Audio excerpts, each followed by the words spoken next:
All right. Welcome back to the Triple Doink podcast, everybody. This is episode 11, or am I losing count? I'm not sure. This is either episode 11 or episode 1 1, Episode which, 1-1. which, as you know, Bryce, is 3 in binary. Um, I, right? I I'm do. doing that right. You, Yeah, yeah, yeah. I mean, Yeah. it goes 1. Yep. 1. Well, it goes 0, Yeah. 1, 1, 0, Which is 1, 2. 1. Yep. Yep. Okay, so 3. Good. Glad Congratulations. that we've got that established. I'm glad you graduated with that computer science degree and are clearly ready for the real world. Yeah, dude. Oh, Jesus Christ. I didn't know it was that bad. No, it's just I haven't done binary stuff in a couple weeks, and already I'm forgetting how to do it. All right, so um, anyway, the other guy you're hearing the voice of is the Philip J. Fry to my Bender Bending Rodriguez, my friend Bryce. How are you, Bryce? Futurama this time. I see. It Yeah, had to come Futurama this time. eventually, just because it's you. But Yeah, I actually thought it'd be sooner. I thought it was definitely going to be before Star Wars reference. yeah, and I even do 2 Star Wars references. Like that was Yeah, you did. that was Which interesting. is. Is it lazy? Yes, but I don't fault you for it. Yeah, I mean, I could just try to come up with as many Star Wars ones as I possibly could. Like, I could get really specific, Oh, but yeah. like, you're the Greedo to my Anakin Skywalker in the beginning of Phantom Menace when they're still kids. Wait. Yeah, did you not know that Greedo, the guy who Han shoots in uh, Episode 4, was one of Anakin's childhood friends in Phantom Menace?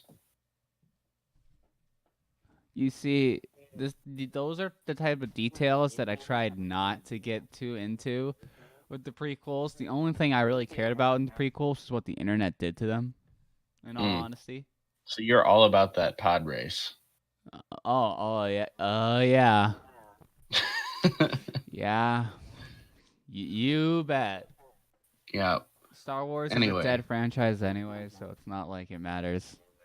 dude, shots fired. I'm allowed to say that my middle name's Anakin. I know. Only me though. Anyway, I don't want to get deep into the Star Wars rabbit hole, but how are you overall? I'm doing really good. You know, I have a job, which has been fun, which is weird. Mm, Um, I got a job at God, I got it at Starbucks, yeah. which is the most They basically like hired me like off of personality. Like Mm-hmm. they just told me like you have a personality great for Starbucks, which I think means that they were calling me gay from the start. And I didn't know that being gay was a personality trait, but all right. oh, it definitely is, and I know that now because I work at Starbucks. Like the archetype of people who work at Starbucks are Yeah, people who that. unironically say the phrase "I'm spilling the tea." Mm, Uh and as some, I mean, it's fun, but haven't been in a workplace with so much drama and like so much like like pettiness. It's great. It's like my own reality TV show that I just get to like spectate. well, I'm glad that you're enjoying it. Honestly, Honestly, it sounds like it would be horrible. I enjoy it because I like talking to people. Yeah, see, that's where you and I are very different. Oh yeah, I do not oh like yeah, talking to people, aside from our millions of listeners. Um, millions, millions, yeah. millions. We're rapidly growing. The fastest growing podcast on the planet. Uh huh. high production value, Uh-huh. as you can see As by your evidenced by, yeah, by the, manually made Ethernet cable. yeah. Why buy one when you could just make Hmm. it? Yeah, exactly. Efficiency. I Right. mean, if it works, it works. I just wouldn't trust myself making something. I'd Mm. rather trust Office Max and then Well, complain okay, when it doesn't work. to be fair, I didn't make it entirely myself. I had my dad help me. So he knows what he's doing. Fair enough.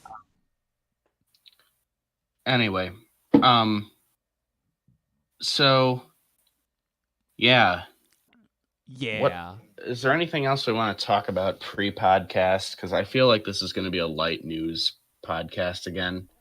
I mean, Um, I feel as though the next like 9 episodes are gonna be light.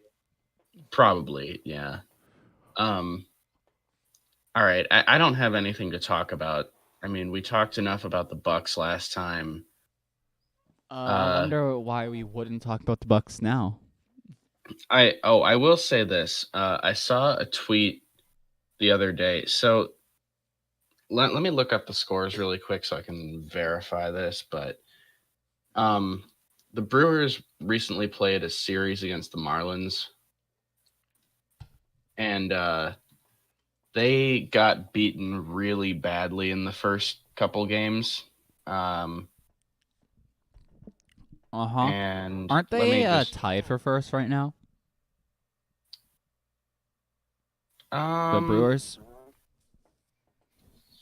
I'm not sure. I can look that up too, or maybe you could look it up because I'm trying to find the scores. They're in the National League, right? They are in the National League, National League Central.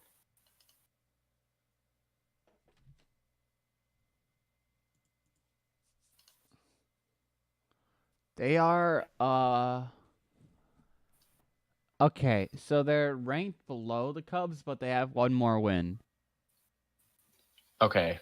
because they've played 2 more games. So they're tied, yeah. Yeah, that always happens with the Brewers because the Brewers have the dome stadium, of course, Miller Park. And so all of our division rivals end up with a lot of rainouts because the Cubs, Reds, Cardinals, and Pirates all play in outdoor stadiums. So you guys play more games overall? Well, early in the season, Yeah. which favors us down the stretch because a lot of times like last year the Cubs end up losing a lot of off days because they have to make up games that they missed earlier in the year. So there was a stretch last August where the Cubs had to play like I don't remember what it was, but it was like more than 2 weeks straight of games every single day, which is Exhausting. which is a lot.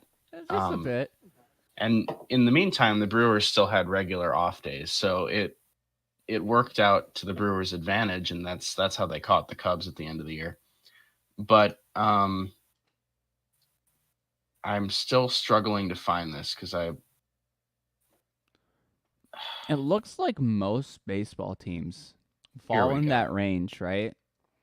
Of Mhm. being like either in between 55% win rate or 45% win rate. Yeah. That's usually how it is, unless if you're the Marlins, who are Well, Jesus. it is only June 8th. It's still pretty early in the year. We're just over 2 months in. Weren't the So, Marlins a team that had that really good pitcher who died in a boating accident? um, I know who you're talking about. Was it the? Was he wasn't a current player though, was he? He was a 24-year-old. Yeah, he was in his Oh, third season. I don't remember. I'm thinking of Um. something else then. Okay, yeah. So here's what I was trying to say. The the Brewers in game 1 lost to the Marlins 16 to nothing. Yeah, Jose Fernandez. Okay, yeah. But anyway, back to my point. The Brewers lost six, the Brewers lost 16 to nothing in game 1, and then they lost game 2 8-3. And then in game 3, the final game of the series, they won. They won 5-1. So like great, they picked up a win. But then on Twitter, I see people like Brewers fans throwing shots at the Marlins and being like, because Christian Yelich, who's the Brewers' best player, and we acquired him from the Marlins prior to last season. People on Twitter are being like, "Oh yeah, thanks for giving us Yelich. That really worked out well for you 16 guys." to How's nothing? Yeah, exactly. And I'm like, you just got killed in the first 2 games of the series. Show a little bit of class, Brewers fans. I mean, like, come on. I don't know. Anyway, that's the only thing that is really on my radar right now in How terms of many games do the teams Brewers. play? Uh, is it 162? I think that's how many. Yikes. Yeah. Um, I don't.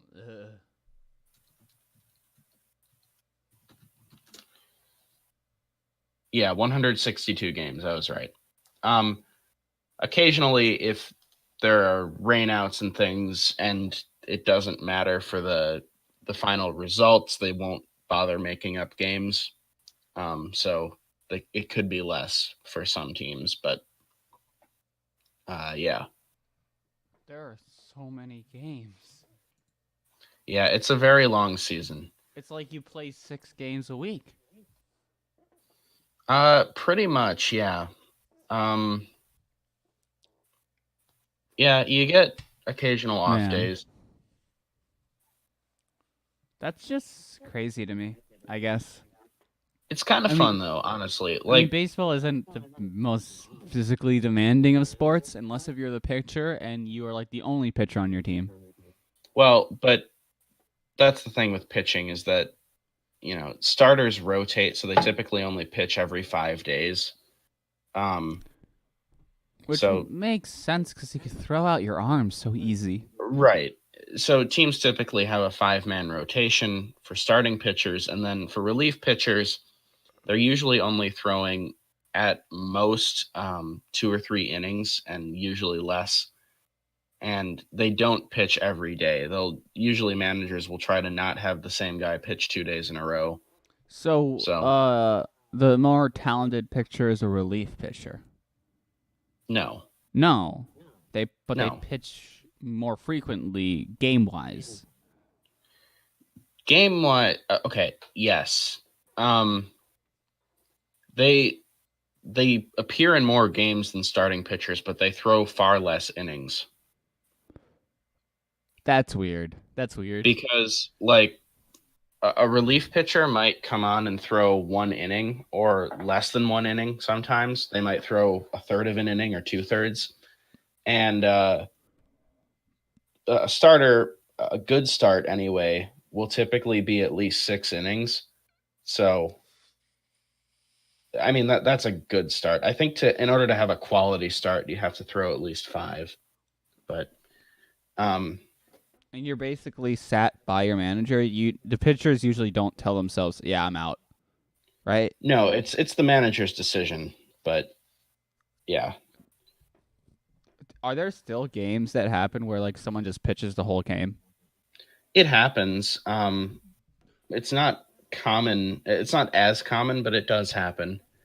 In fact, just a couple weeks ago, a former Brewers pitcher, Mike Fiers, who's now pitching for the Oakland A's, threw a complete game no hitter.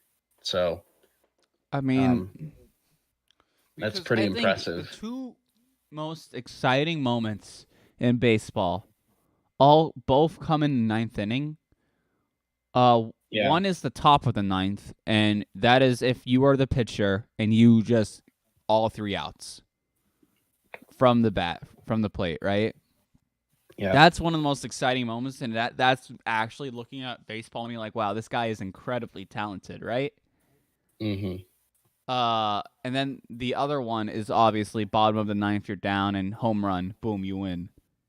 Hmm. Like those are the two holy shit moments in baseball, I Yeah, and I don't guess. know if if I And mention you're this, basically saying though that the starting pitcher or the best pitcher on the roster usually isn't playing on the top of the ninth. no, they're usually out by then. Most teams have a closer who's like his entire purpose is to pitch the ninth inning. Um, Oh, so yeah, so do they put their quote unquote most talented guy then? Like, it's a different skill. I but wouldn't it's a say clutch that skill, and that's superstar potential, and I would say they're the best. Then the closer like is I definitely the wouldn't best. say Then so. The way to think about it, I guess, is like closing and pitching one inning is like a sprint, whereas starting is more of a marathon. So it's just a well, different yeah, skill. Like closers typically come on and they're throwing like their most closers in Major League Baseball, their fastball is like upper 90s to low hundreds. Um, whereas a lot of starting pitchers are throwing like typically mid 80s to 90s, like if that. So the point is that a closer can rely on speed to just blow by hitters, whereas a starter has to, paint the corners of the strike zone and find other ways to actually get have some outs. art to it, I guess. Yeah, sort of. I think that means the best closer. Well, why don't you just be a closer who can have the fastest ball and the most talent on the plate? Then you could play everything. What do you mean? Like you're basically you shouldn't just. Mm, I know you're But dumbing it down right now. the point You're is that really dumbing it down, right? But it the to point me is it that seems like the best player, the best pitcher would just be the one who could have one of the fastest arms, but okay, also the most versatility on the plate and just the best cerebral mindset for it to know which pitch to throw when sure. and all And I mean that. that's And then you that just makes a want to lot of start that sense. guy 9 innings, Yeah, but the and you thing just get is, a free win. a fastball like that is not sustainable over 9 innings. It's I mean, you throw out your arm if you keep throwing that hard for that long. You would think that they would have like some system to like min max it, right? So they can minimize damage and maximize speed. I mean, the Well, sport's I been mean out for that's 150 years or something, right? And you're telling me there isn't a way for people to like actually throw the ball at 100 miles an hour consistently without damaging their arm? uh so far it is not humanly possible. There are there are so many pitchers who have blown out their arms trying to do that. I just think Um that like scientifically it's like I'm imagining it like an engine, right? Like one of those, those races where like they are cars. That was a really dumb way to start that. You know those races with yes. cars? Yeah, you mean a race? Yeah. No, it's those. They have parachutes. Yeah, I know what you're talking about, but I can't think of the word. Whatever. They're like real. They're basically sprints as well. But you Hmm. basically are trying to thread the needle when it comes to being in the red of your of your uh. I'm really bad at car terminology, but like I can imagine like what I'm. It's not the speedometer. It's the other one in your car. The one where if you go Yeah. into the red, it's bad, and your engine's overheating. Like you're trying to like manage that, and if you go overboard, your engine catches on fire in that because you're going so fast and putting so much pressure on it. But if you just there's that sweet zone. I feel as though there is a sweet zone where like you still have a fucking fast fireball, like fastball, Hmm. but you're also able to like do everything else and play and sustain it. There has to be. That's just how nature usually works. There is always a sweet zone. Like even the mic quality that I'm using in Streamlabs, like there's a green zone, which means I'm a little quiet. Yellow means I'm like right on the mark with where I need to be, and red means I'm overcapping it, and in the audio quality I'll become bit crunched. Hmm. Like even that, there has to be a little yellow zone in baseball. I don't buy that. No way. Well, it's so what you're saying is you want a pitcher who can throw fast and also paint the corners or throw fast and also have the ability to last for several innings, or what exactly is your ideal Everything. sweet spot? There should be a player in history in baseball, at least one, that has been able to do everything for a Mm. sustained amount of time. Yeah, his name was Bob Gibson.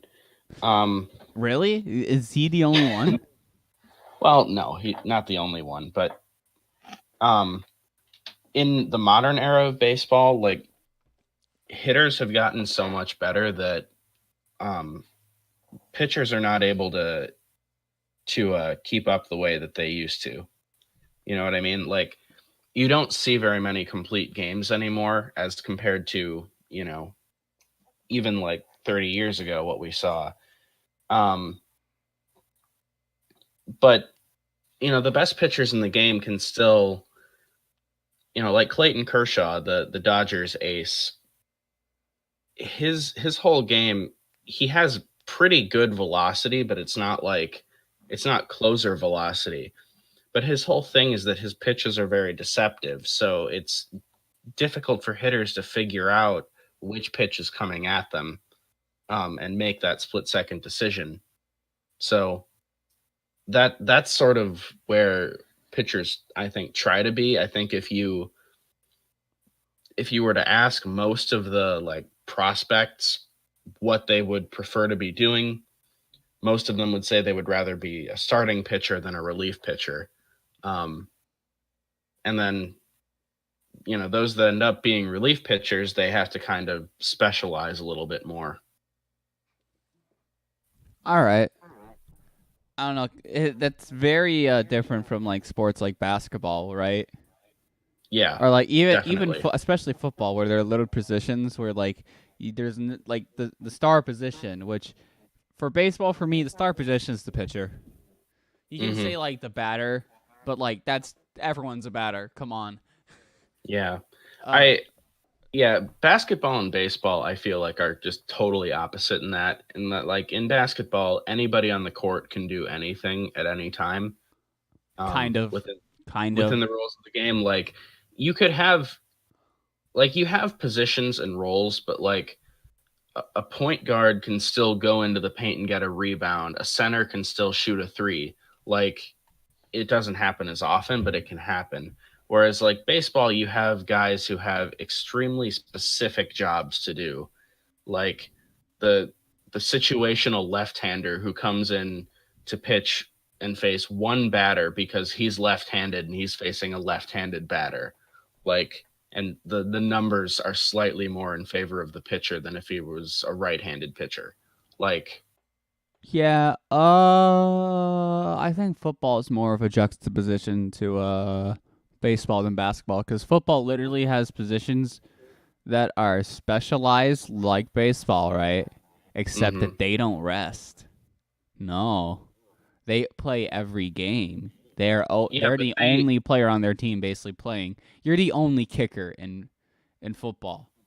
You're the they only play every quarterback. game. You have a backup, but that's only if you get hurt or if you're They play every game, but you have to realize that the NFL season is 16. uh No, I get it. I it's get it. literally No, it's yeah, literally 100 times shorter than the baseball season. it's not. That's I'm a sorry, lie. it's 10 times. Whoops, I can't do It math. might be 10 God, times shorter, but I would argue you do 10 times the work in one game.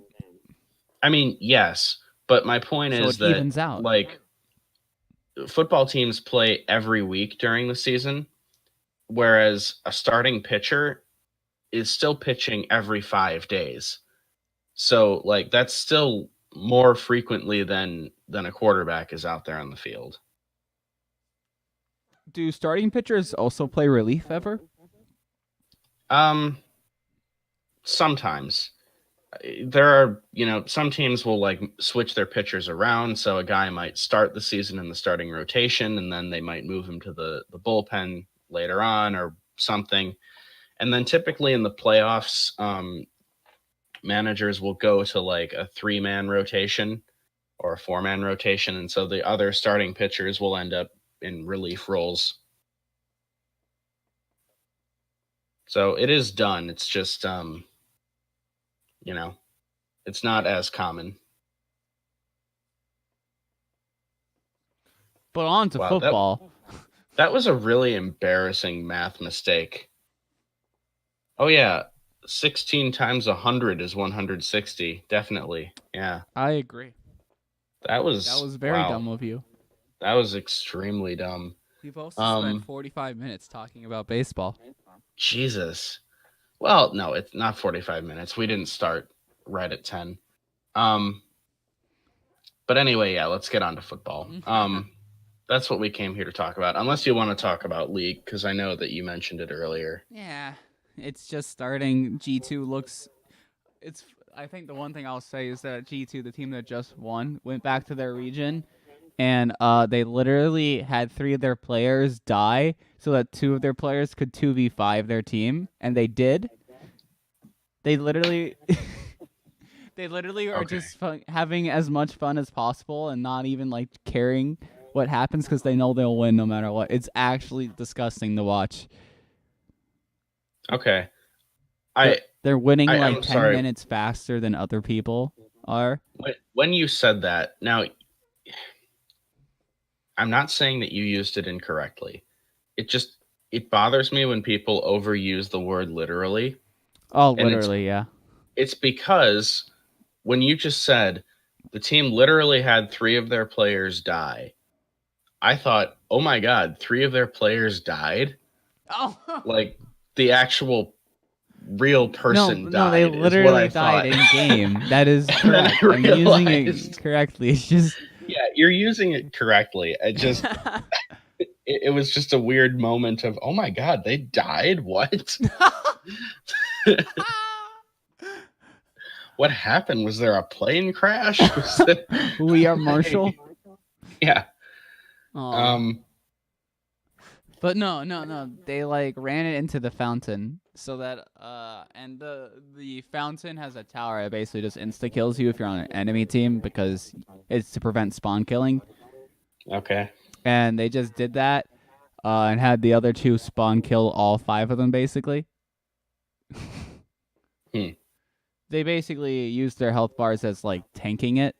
It was disgusting. It's just the way that G2 is playing is unlike any other team, and it's really fun to watch. All right. And they also, you know how in basketball, right? You can there's that thing that you can pay a little extra for, where you can like watch a certain player or something, right? Um. No. Huh? Wait, is it? I know it's in some major sport, but basically in League, it's hard to follow everything around, and if you want to follow one player, the camera might pan to them, Uh but huh. it can't possibly be on all of them.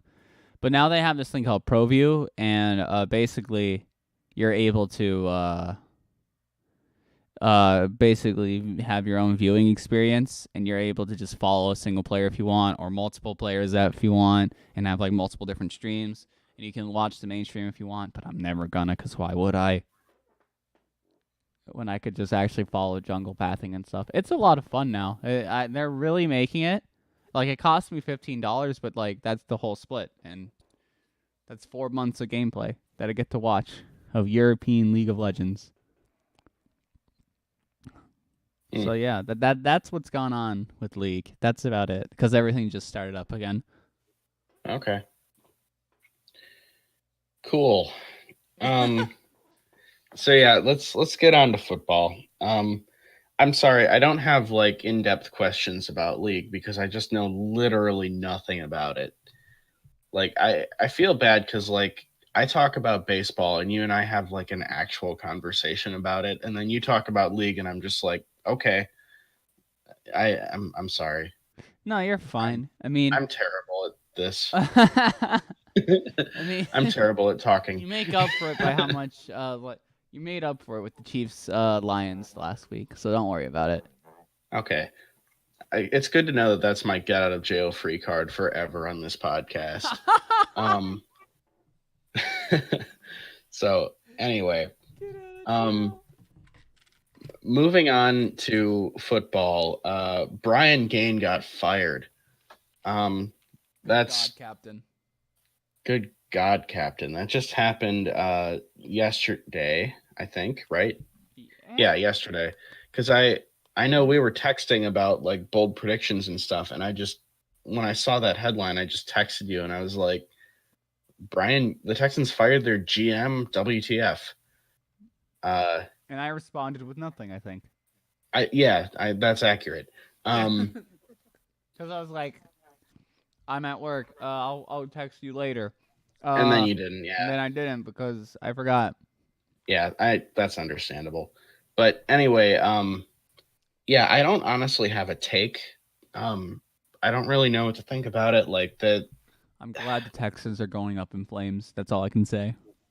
Yeah, I know you don't like the Texans. I know the timing seems weird, and like the Texans even acknowledge that in their statement. Um, but honestly, there's no good time to fire your general manager. If you think about it, like it almost makes more sense now. Like the off season's over. It kind of makes more sense to like find a new GM, preferably before the season starts, so that they can kind of watch the organization through the season and then have a plan going into the off season. So honestly, I don't know if there's really a better time than like training camp and OTAs to do something like that.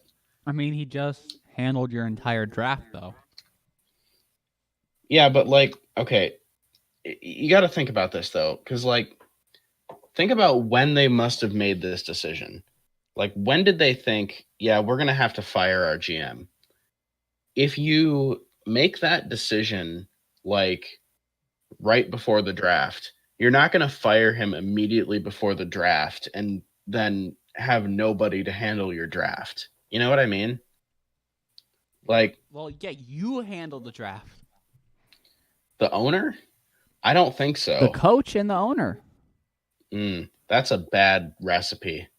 The That's coach, that's a bad recipe. the coach picks out his players with his, and he Yeah, trusts his scouts. yeah.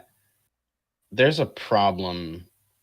So having people who were both coach and GM used to be a pretty common thing.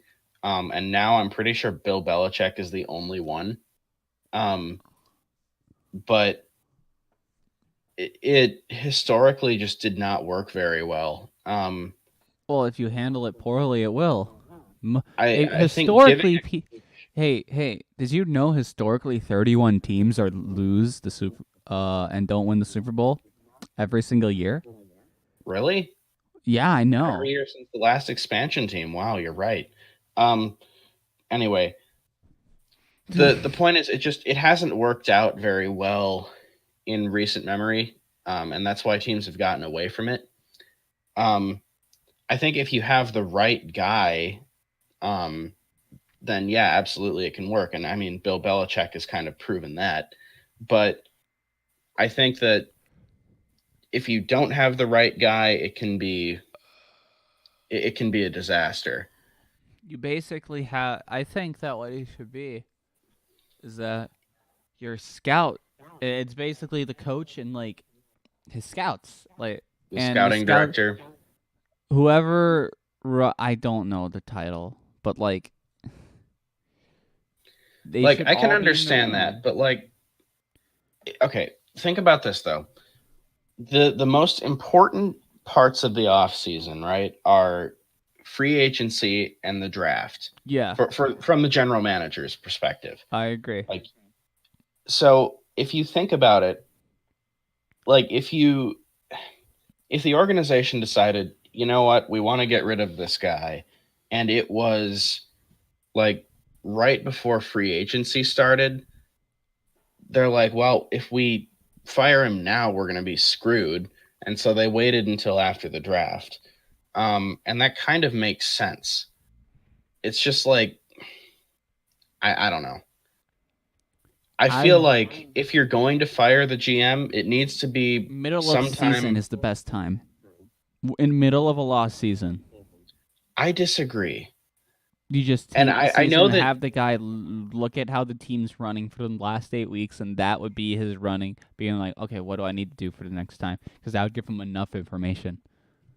See, I see what you're saying, and I think that a lot of people would agree with you, but I disagree. I think that it's better for the new GM to have part of the off season and a full season to actually look at the That's team too and much figure time. out. You're basically tanking before the season starts. You're not tanking. You still have your roster and your coaching staff, and they presumably believe in their roster and coaching staff at this point. The Texans aren't a winning team. They They made the they have playoffs last Deshaun year. Watson, someone who's been overhyped through and through, because Okay, the I guy disagree. the guy is talented as fuck, and I don't give a shit what people say about him, but like, yeah, he can throw a ball. He can, like, he's one of the most versatile uh yeah, yeah. I'm stripping on words again. He's one of the most Football versatile players. quarterbacks in the league. Like, he's able to, like, do a lot of what, like, Rodgers is honestly doing, Yeah. or Patrick Mahomes, where, like, he's able to just buy time. A quarterback that can buy seconds in the pocket is great until those seconds come back to haunt him and he's out for the season. Yeah, well, and I mean, the That's the Texans are thing. He's honestly looking at their roster, they're actually a really good team everywhere except the offensive line. And that's just that's not just my opinion. I feel like that's the opinion of the football cognoscenti, and to everyone just borrow a is like, Dan that's why Hans's they're not term. going to make playoffs for like the next few years until they get a coach over there, because that's really the thing I found you really need is, like, you there is enough meat to go around in the offensive line positions. Mm, You just need one cerebral guy leading them in there, right? You need one actual smart offensive lineman, which is hard to come by because they're playing a sport that does damage their brain in the most brain damaging position. So, like, yeah. I don't blame offensive linemen for being a little dull, but it's just kind of comes with the job. Well, and the Texans did address the offensive line. I mean, they signed Matt Khalil, which is not like a great signing, but he was just kind of the best guy available in free agency for them. Uh huh. And then they spent their first two draft picks on tackles. I Um, just am really glad that they're gonna be bad. I honestly, I still don't know that they will be. If these two rookies that they drafted high work out on the offensive line, they could be a really good team. No, I don't I think they're gonna have a running game. Is the thing either? They don't have a running game. but if they fix the offensive line, they might have a running game No, because of that. Lamar Miller is not the answer to your backfield. No, not Lamar Miller alone, but most teams use a committee anyway. He had that, what, Alfred Blue? What? But the point is, if Like, pretty much any league average running back can perform decently well behind a good offensive line. And if the Texans' offensive line turns around, I think that their running game will be all right. I don't think they have an average running back. I think they have nothing but below average backups. Alfred Blue is okay. No. Okay isn't average. Okay is okay. All right. I think Okay. I think he okay. um. Well, anyway, I Yeah. that's enough Texans talk. What I really found weird about the Brian Gain firing is actually that he'd only been in his role as GM for 17 months. Like, why? Why do you? He only had one full season as GM. Why are you firing him so soon? That's what I don't understand. They must have really saw something they didn't like. They must have. I mean, it must have been like something with the free agency or the draft that he did that they just really didn't like. It's Much weird. like their city. It seems the office gates are flooded. Mm, Like, geez. yeah. Um. Anyway, uh, yeah. moving on from that, so the Jets, of course, a few weeks ago fired Mike McCagnon, their GM, and just yesterday they announced the hiring of Joe Douglas, the former Eagles vice president of player personnel. So Joe Douglas is going to be the new GM for the Jets. And once again, I don't really have a take. We'll just see what happens here. Um, I feel like he was one of the guys who was out there that the Jets were reportedly very interested in, so they got their guy. So yeah, do you have anything to say about it? I mean, Dan Hansis said something about how he like it sounds like nothing but like praise is being given to this guy already. Like Mm, I think Jets fans really like the signing, and I think it's just because look at that beard and that expression. I suppose. Um, He looks like well, he brings off the same energy that like someone like Freddie Kitchens does. I think like just okay. look at that expression. How can you go wrong? Yeah, I feel like we should just teams should just base all of their hirings on facial expression alone. Oh yeah, I mean, yeah, definitely. I mean, based on how people are talking, the Browns have like only won 5 Super Jay Bowls. Cutler would have never had a career if that were the case, though. Um, And we would all be for the better.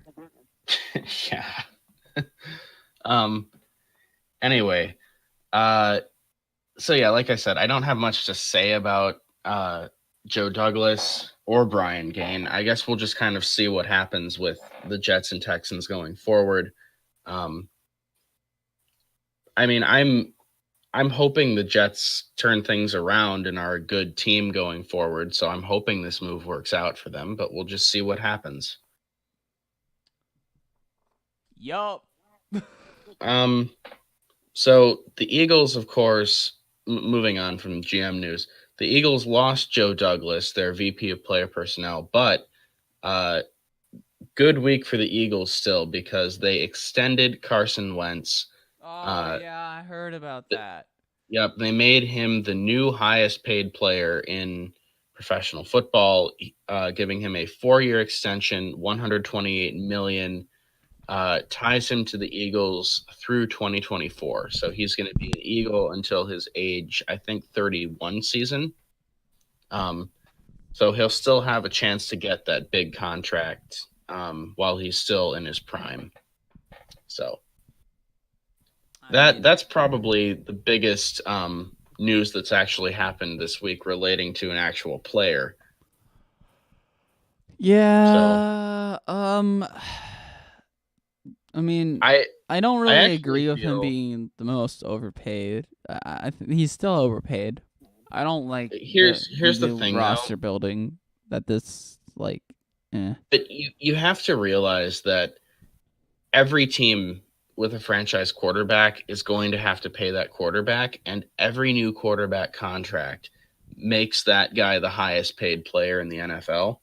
So the result of that is that if you wait until later to lock down Carson Wentz, you're going to have to pay him a lot more because No, of I the other agree, but I quarterbacks. don't think that quarterbacks should be asking to be the highest paid player.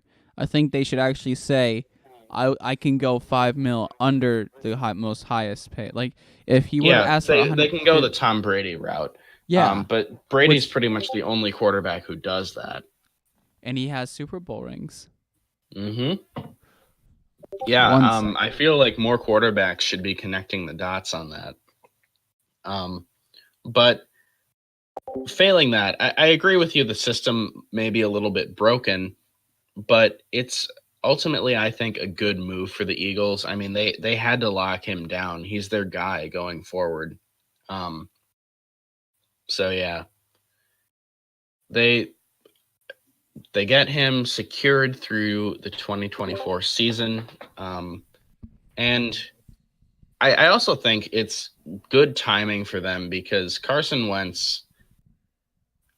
I don't claim to be able to see inside his mind, but he's got to have had a little bit of a crisis of confidence here over the last 2 seasons. Um, where his backup has just been decimating the playoffs. where like Carson Wentz was having an MVP season and blew out his knee. Then Nick Foles came in and won the Super Bowl while Carson Wentz watched from the sideline. And then the following season, Wentz had kind of a bad year. I mean, he was still decent, but it was nowhere near his MVP type season the year before. And then again got hurt, and Nick Foles came in and went on a playoff run. Um, and they actually were right in that game with the Saints. They could have beaten the Saints in the divisional round. Um, but It was that one. It was that one batted down interception by Alshon Jeffrey. Yeah, that's good. yeah, That's really sad because if they beat the Saints, they probably beat the Rams too. I feel like they could have. But anyway, We can't that's not really. really the We can point only here. speculate. Yeah. The point is that now, like after these couple of seasons, which have to be like everybody's questioning Carson Wentz, is he really a better quarterback than Nick Foles? And like obviously he is, like in my opinion at least.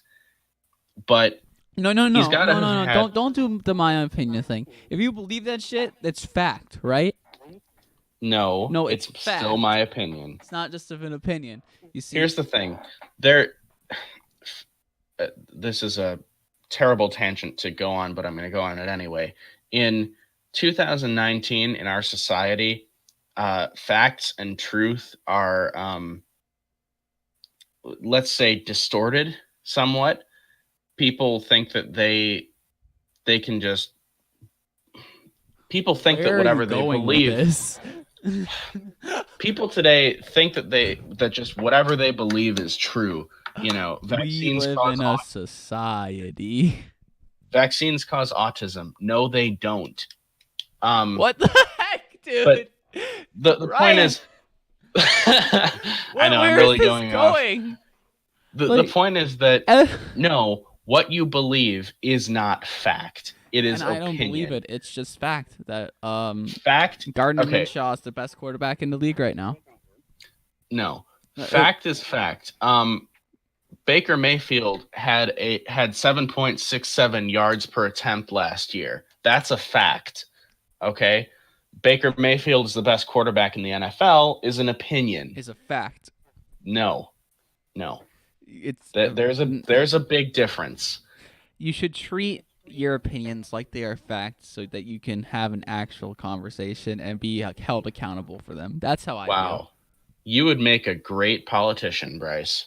Oh, okay, Paul. Let's not talk about Paul. Come No, on. I'm just saying that the problem with your logic here is the same thing that got Donald Trump elected president. I am trying. What? Okay.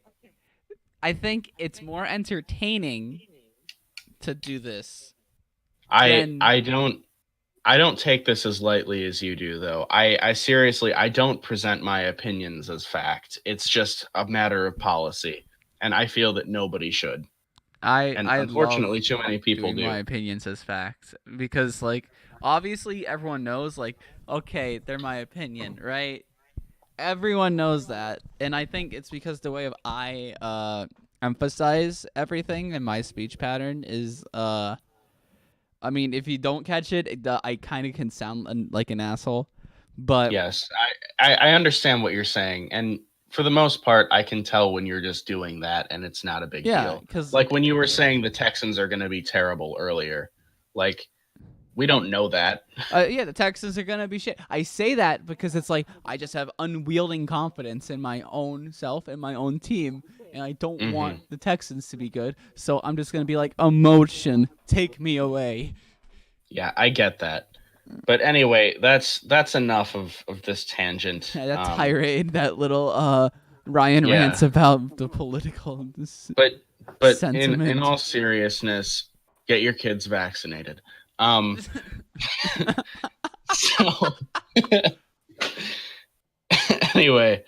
Um, yeah. So I mean, my whole point is that Carson Wentz. I feel like this move is he's got to be his confidence has to be at least somewhat shaken, and this is a good way for the Eagles to say we still believe in you as an organization. You're still our guy going forward. This, and along with letting Nick Foles walk in the offseason, which they didn't have to do, they could have franchised him or whatever. Double franchise quarterback. Yeah. So and Imagine. there was discussion that they might actually do that, which would have just been insane. But um, I feel like it's a good move ultimately for the Eagles. That it's something they had to do, and it's better to do it now than wait until later. Yeah. Okay, so moving on from Wentz, the other big signing in the past week is Gerald McCoy, who we've mentioned. I feel altogether too much on this podcast over the past few weeks because there was the whole Gerald McCoy is looking to get out of Tampa, and then you were like, who's Gerald McCoy? And Yeah. then we had to explain who Gerald McCoy was.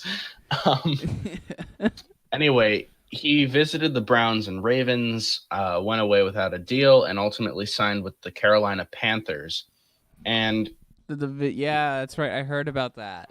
here's what I find funny about it though is that he did a press conference and he was asked, "Why did you pick Carolina over Cleveland or Baltimore?" And he basically said he wants to play for a contender and feels that the Panthers are going to be a contender. And Wait, but I literally laughed out loud when I read that. Um, and his read on what just a for contender perspective, is. for those who don't remember, we have the Panthers going 3-13 this season. That's our projection, So, and I honestly feel that might be generous. oh my. So I mean, it depends on how good is like because you agree that Cam Newton's not going to ever be the same player, right? I That's what you think. I have a strong feeling he won't be. Yeah. He could surprise me, and honestly, I've I would like to be I've surprised. always Cam Newton when he's been fully healthy, like his MVP season was one of the most fun players I've ever watched, and I would love to see that player again. I just have a feeling that he won't be that guy again. And that's okay because no one here is a Carolina fan. So like No, I know. I just like good football, so yeah, I I want to like see the good best football as players well. playing But at their it's so best. but if we're going to see good football, we're going to see it this year and it's not going to be in Carolina. All I'm going to Yeah, say. I Yeah. do agree with you. Um, and the other point with that is, I remember several weeks ago I asked you, can you name one player on the Carolina Panthers defense other than Luke Kuechly? And you couldn't. And honestly, I couldn't either until now. It's Gerald McCoy. Um, What was his contract? um, that's a good question. I didn't write it down. Let me look.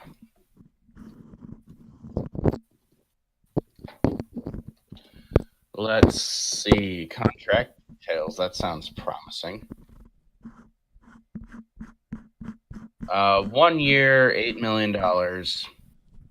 So yeah, Just not not a huge contract. but, 8 mil is 8 mil. 8 million, yeah, and I mean a 1 year contract for an aging veteran, reasonable. Um,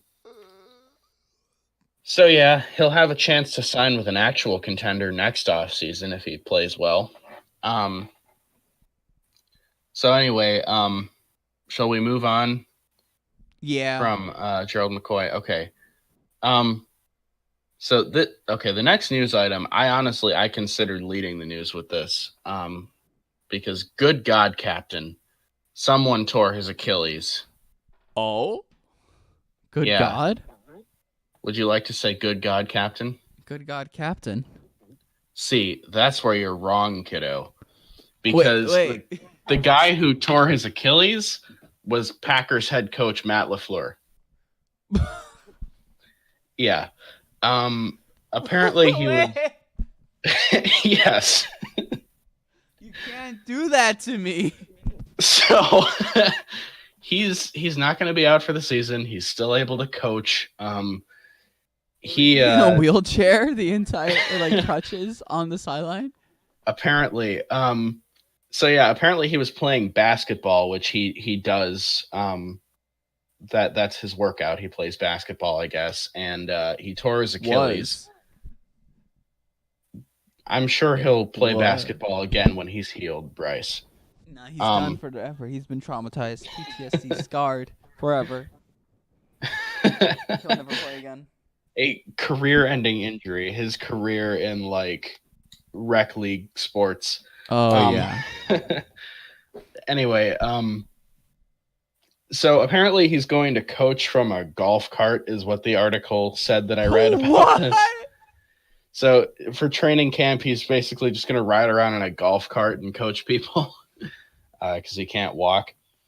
Here, I'm about to get. But honestly, I would find it funnier if, so you know the cart that they use when a player gets injured that has like the flat bed, and they just like what put would him be in there. hilarious is if they had him sit in there and they just the training staff drove him around in that. That would be really funny, I think. But yeah, I am worried though, because like, are the players going to lose respect for him after this sort of injury? No. He was playing a sport and got hurt. Yeah, but they're like, you know, you're supposed to be coaching this sport, and instead you're off playing a different sport and hurting yourself, so you can't coach as well. He could coach it. What? I'm completely kidding, by the way. This is ridiculous. This is a ridiculous take. Imagine that. I think this is just more commendable. Like, oh damn, this guy, damn. So yeah, he wants to win even when he's playing rec league. Damn. Yeah, I never want anybody involved with the Packers to suffer a serious injury like this. But if it was going to be anyone, I'm glad that it was the coach and not any of the players. So yeah. So Matt LaFleur, good luck with your recovery. I don't know if we're going to see. They didn't have Matt LaFleur out there. I wonder if we're going to see him on crutches during the regular season, though, or if he's going to be able to. That would be really funny. Like, you know, the second they lose, then when he's on crutches, it would be the best joke.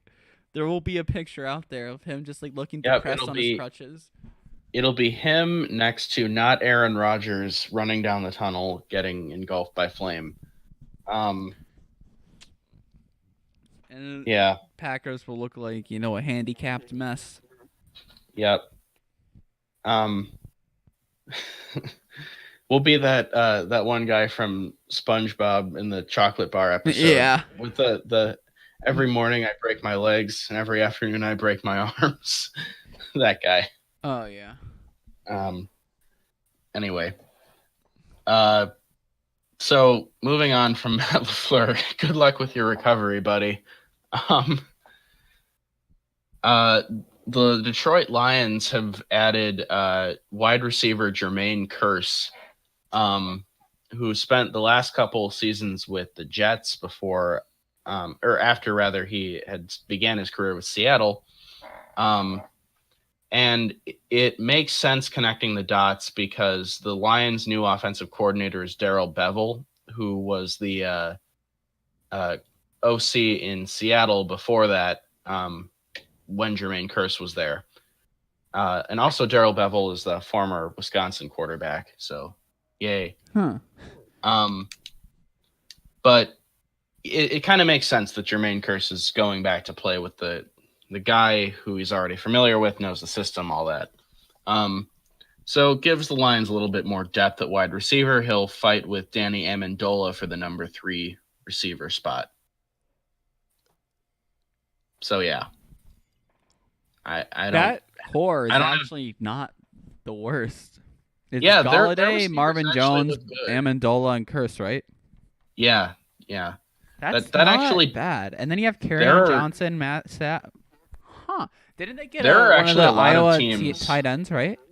Yeah, Hawkinson. Holy crap! Um, Wait, they have so many weapons for their skill positions on offense actually look really good. But I've said that before about this offense. like So if Carryon, it's just Carryon Johnson needs to stay healthy, and Marvin Jones needs to not be a letdown. yeah, And you never know with the Lions because so many times they've looked talented and then their offense has just been so bad. And I honestly in the past it's been coaching. So hopefully Darrell Bevel can make a difference here.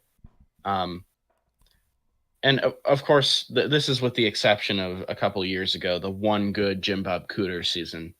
Um, by the way, where is Jim Bob Cooter? I wanna know.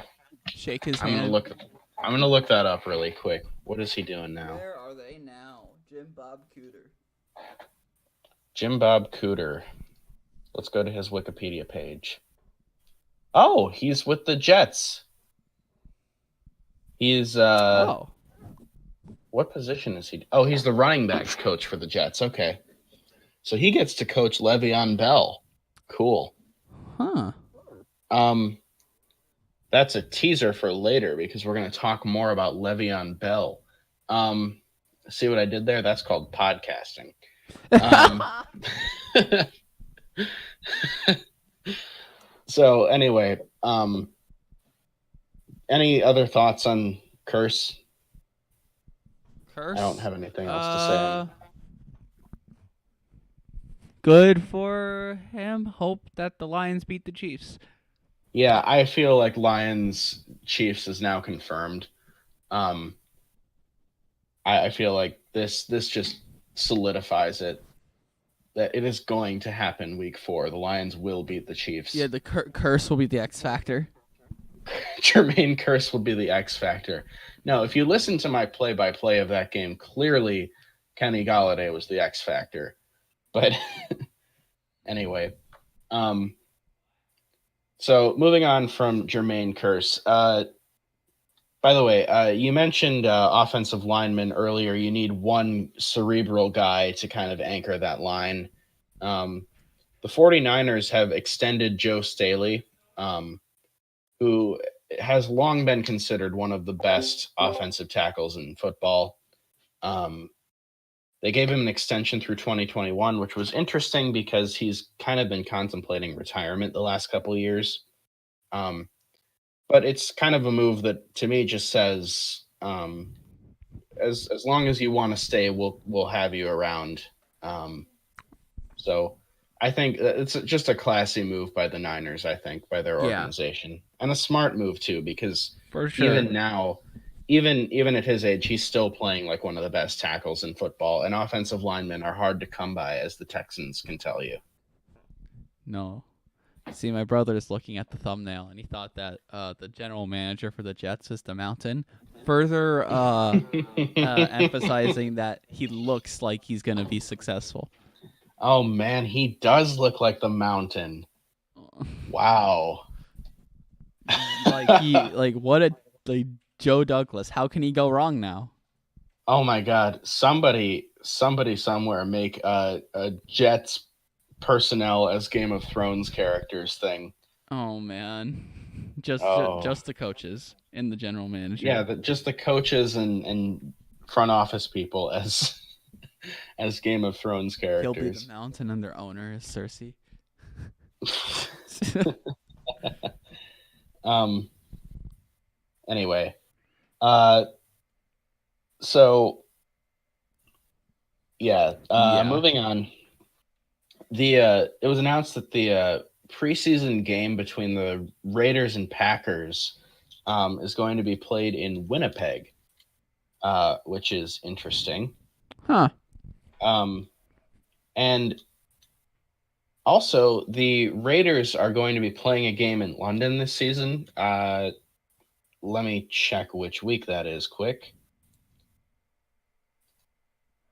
Mm-hmm. Yeah, their London game will be week 5 against the Bears. So they are going to be the first team in NFL history to play games in 3 different countries in the same season. Um, We're global now, boys. The World yeah, Championship, Super Bowl, yeah, finally yeah. might I mean feel like something. the best team to like establish a global presence is definitely the 2019 Oakland Raiders. I agree. They're clearly the most Um, talented, self-sufficient, yeah, well-respected team with our 1-15 prediction. yeah. Not to mention the fact The that Raiders. they're going to be the Las Vegas Raiders next year, Oh and yeah, the whole reason for I think sure. that they're playing these international games is because the Oakland Stadium doesn't want them. Um, There's such rejects that they actually have to play in not only London but Mexico. uh, Winnipeg is in Canada, but nice try. They're both Um, Mexico. It's Mexico and Mexico North. Mexico North, isn't North that New Mexico. Mexico? Bryce, there's literally a U.S. state called New Mexico. Yeah, there's New Mexico, Mexico, and North Mexico. Okay, Rylan, you've ever been to North Mexico?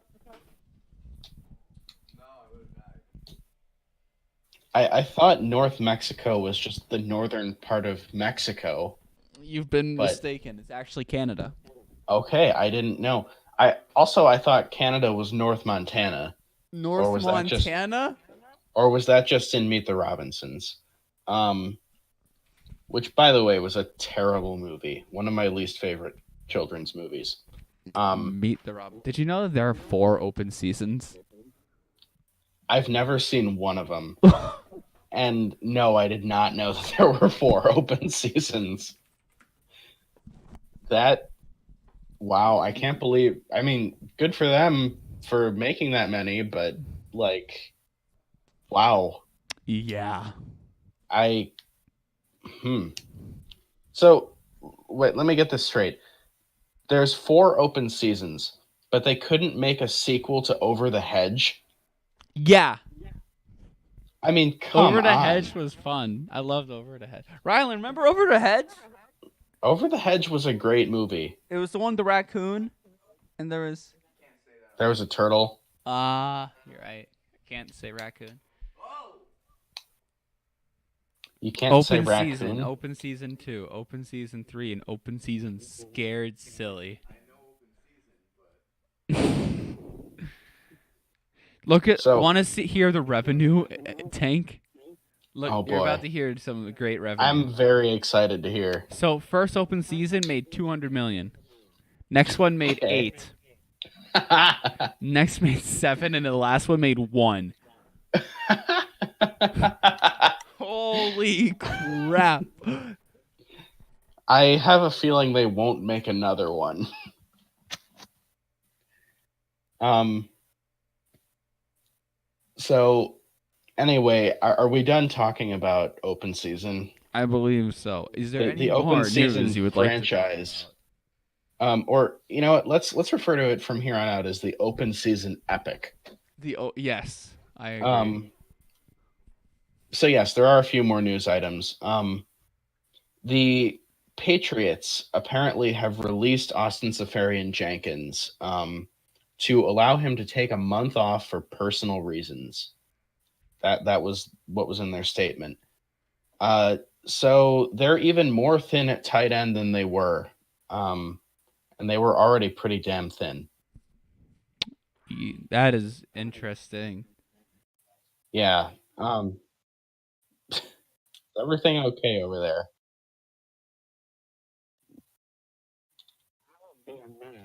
Yeah, that's fine. I'll just vamp if you want.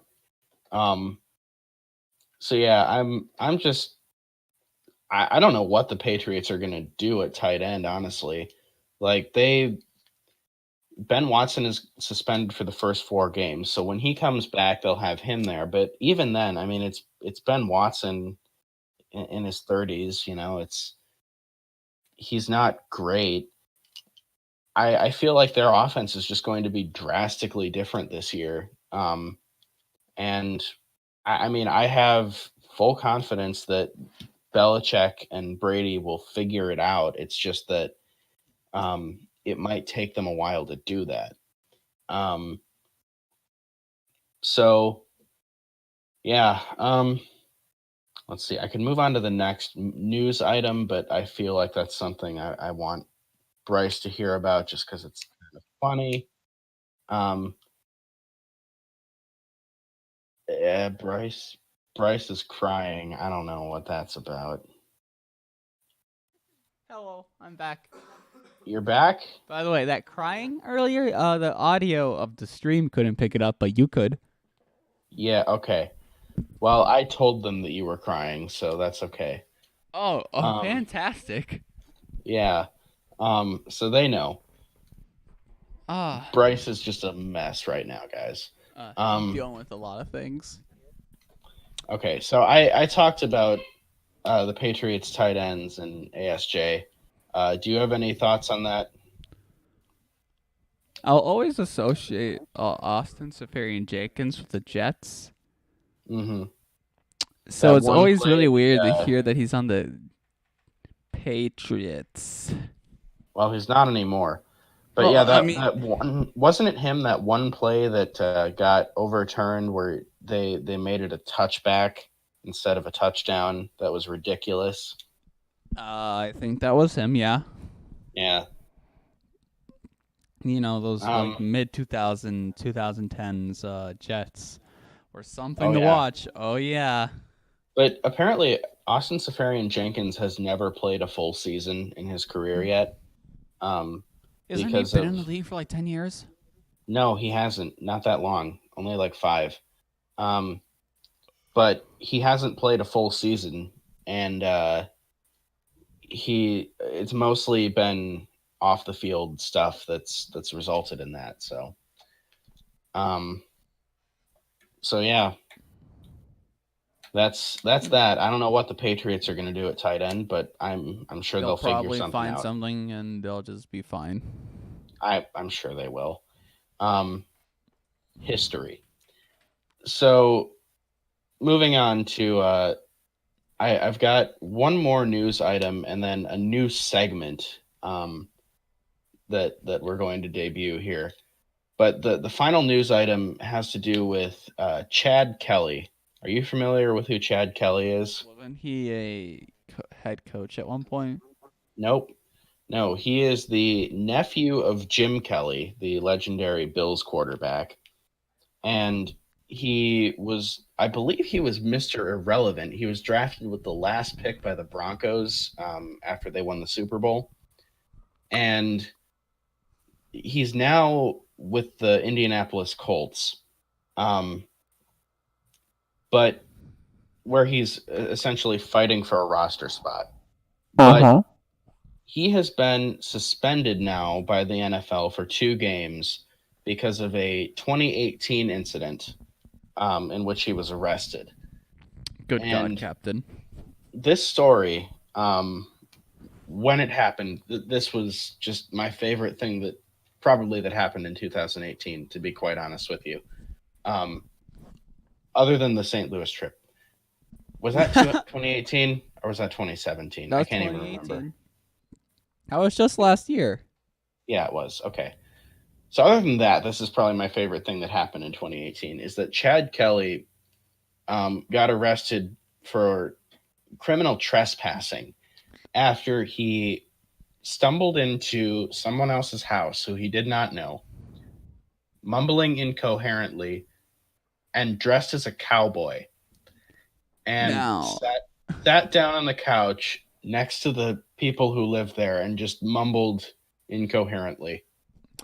And they called the police. yes.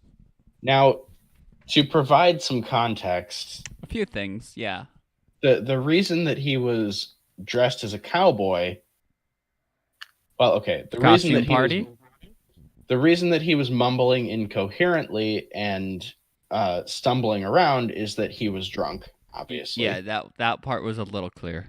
The reason that he was dressed as a cowboy is that he had just left Von Miller's Halloween party. Jesus Christ! What a series of unfortunate events. Yes. So basically, he was at Von Miller's Halloween party, and at the time, of course, they were still teammates. He was still with the Broncos, and apparently they lost track of Chad. He wandered out of the house, stumbled around and into somebody else's house, and just sat down on the couch next to the people who lived there, all while still dressed as a cowboy. Jesus, So yeah, that's sad. that of course happened back in October, but now the NFL has suspended him for 2 games as a result. So if he makes the Colts, which already seems somewhat unlikely, he won't be able to play the first 2 games of the season, though they wouldn't need him anyway because he would be at best a third string quarterback. He's a quarterback. Oh yes, did I not mention that? He's So a he is the quarterback. cousin of a legendary quarterback, and he's going to be a The third nephew, string. the nephew of a legendary quarterback. Jeez. Yeah. Apparently he is actually like he has some real talent, but he's just had so many off the field issues, like going all the way back to when he was in high school. So that's why he's just like now he's seems pretty much destined to be a career backup, if anything. So anyway, that was the last news item before this special segment, which is still part of the news, but I'm calling this segment Jewelry News Update. Now, explain. Okay, so this week, well, okay, this segment is I don't know if we're gonna bring it back. This might be a one-time thing, but this is all of the news items that involve both professional football and jewelry. And believe it or not, there are 2 this week. How do you like that, Bryce? Let's hear him. Let's hear him. I'm Okay. very.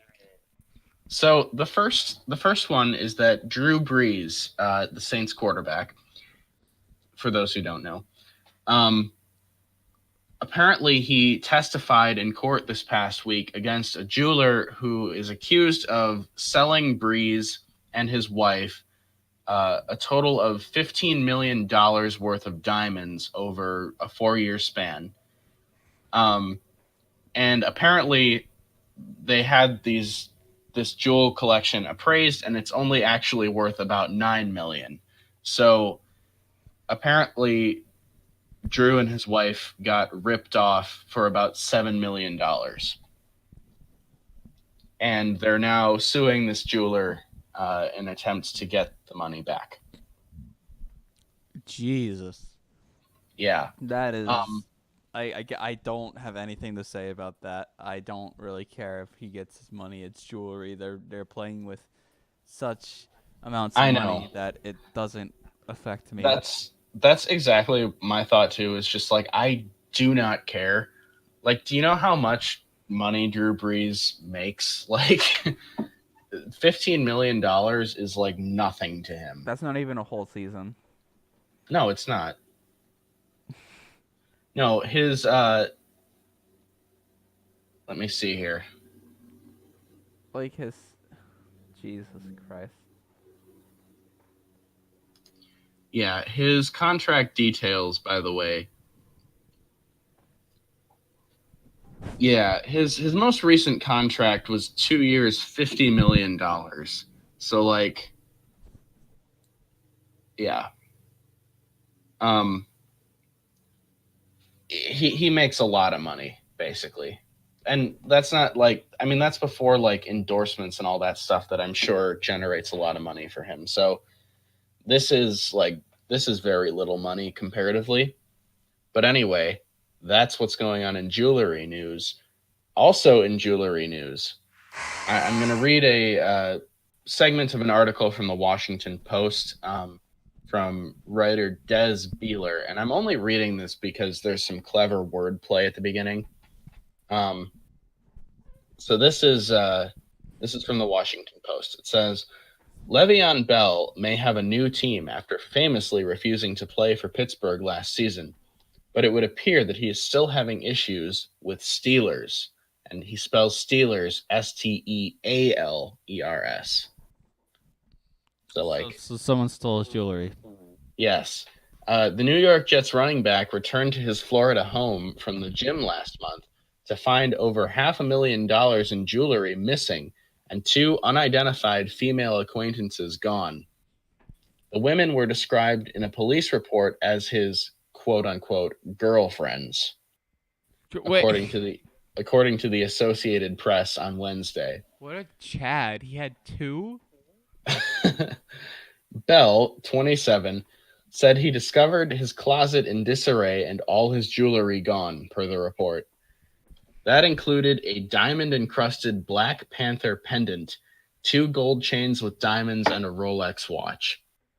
The haul was said to be worth over $520,000. Police in Hollywood, Florida, located between Miami and Fort Lauderdale, are investigating.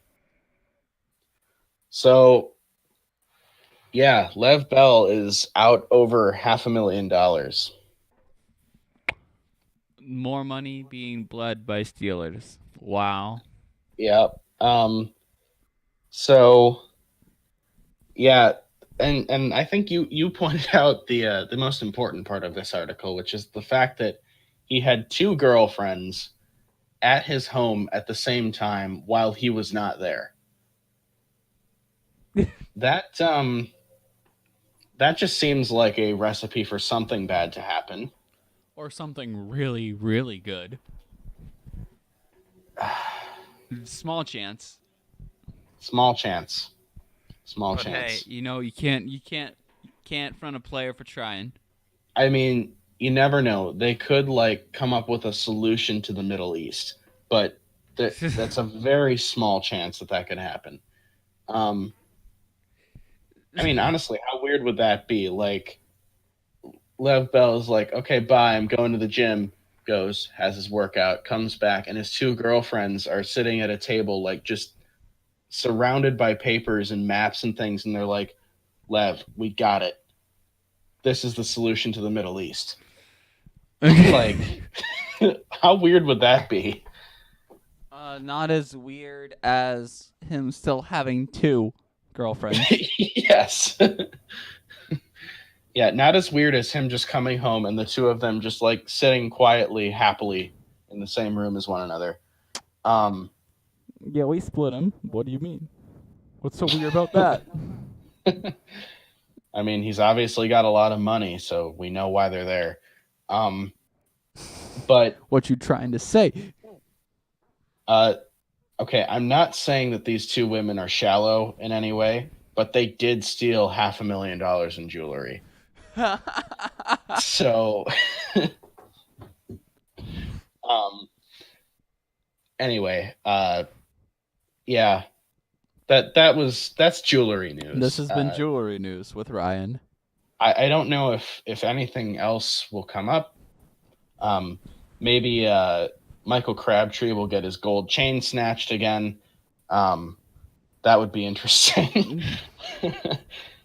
You remember that story? Oh, right? I remember when that happened. I remember the play. Yeah, yeah. Well, because it multiple times it happened. Yeah. With Aqib Talib, but anyway, yeah. So that's that. So that's all I have for news. So we can move on if you are ready to move on. I'm ready. I think it's prediction time. Yeah. Bold predictions. So we made some predictions last week. Officially, I've decided we each made 3 predictions. I split Bryce's one prediction into 2 because he was talking about the Jets and racists both having top 5 rushing defenses. So I just made that 2 separate predictions so that they'd be even. But then Bryce went and screwed that all up by having only 2 predictions again this time. So Oh yeah. I'm the worst, aren't I? yeah, although to be honest, my last prediction is kind of shit, so maybe I'll just skip it. We'll see. Um, So I guess I'll begin. So my first prediction, and this one I actually put some time and some research into, so I feel good about this one. Um, and by the way, I all of my predictions last week I noticed were NFC related. Um, so I decided to keep all of these in the AFC. However, I did realize afterwards that I kind of made them all about the AFC North, and that was not intentional. Um, They are a hot topic, to be fair. yeah, it's the most interesting division in football right now. Has been ever since the Odell Beckham trade. Um, well, that and the Antonio Brown trade. Yeah. But anyway, so my first prediction is that of the five sophomore quarterbacks in the AFC, so that is Baker Mayfield, Sam Darnold, Josh Allen, Lamar Jackson, and Josh Rosen. Rosen, who's now with the Dolphins, of course. So of those five, at least three of them will have a better yards per attempt this season than Tom Brady. So I can. Which three? Which three? I'm just saying any three, at least If you were to three pick, of which them. three?